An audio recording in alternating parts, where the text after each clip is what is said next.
20वीं सदी के भारत का निर्माण जो करना चाहते थे, जिनके राजनीतिक जीवन में फूल से ज़्यादा कांटे थे, जिन्होंने 1989 में वोट देने की सीमा 21 से 18 वर्ष की शिक्षा को बढ़ावा दे जवाहर नवोदय विद्यालय की नींव जिसने रखी, स्वभाव जिनका सहनशील और सरल, देश की उन्नति में जिनका योगदान था, अमिट छाप छोड़ने वाले भारत के छठे प्रधानमंत्री का पूरा नाम राजीव रत्न गांधी था। जन्म उनका 20 अगस्त 1944 मुंबई में हुआ। तमिलनाडु के श्री पेरबंदु में 21 मई 1991 के दिन बम विस्फोट में उनकी हत्या हुई।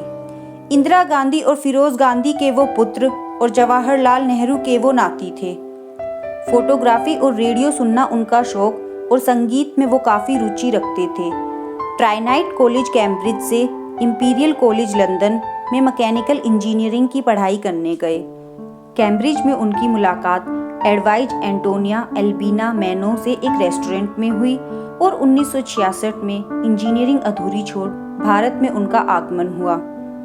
एंटोनिया मैनो इटली की नागरिक थी। 1968 में दोनों का प्रेम विवाह हुआ और उनका नाम बदलकर सोनिया गांधी हुआ। 1970 में उनके पुत्र राहुल गांधी और 1972 में पुत्री प्रियंका गांधी हुई। राजनीति में कोई रुचि ना रखते हुए उन्होंने की एयरलाइन पायलट की नौकरी। 1970 में छोटे भाई संजय गांधी की एक हवाई जहाज दुर्घटना में मृत्यु हुई। इस तरह न चाहते हुए भी माता को सहयोग देने के लिए 1972 में उनकी राजनीतिक यात्रा आरंभ हुई। अमेठी से लोकसभा का चुनाव जीत वो सांसद बने। 31 अक्टूबर 1984 को अंगरक्षकों द्वारा उनकी माता इंदिरा गांधी की हत्या हुई।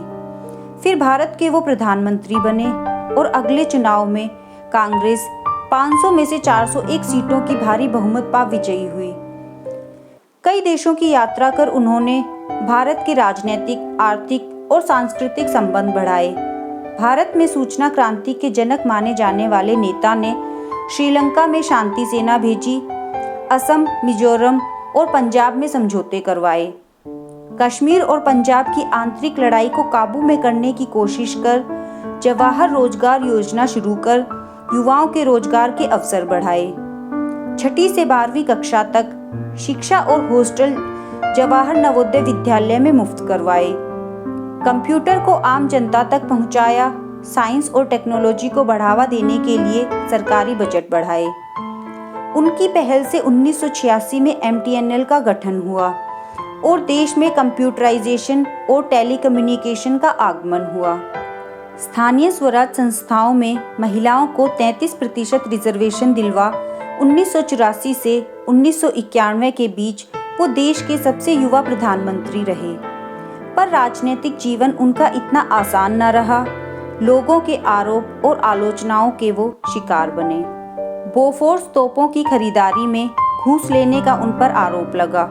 इस बोफोर्स घोटाले में भ्रष्टाचारी होने के आरोप की वजह से अपने प्रधानमंत्री पद से उन्हें हाथ धोना पड़ा।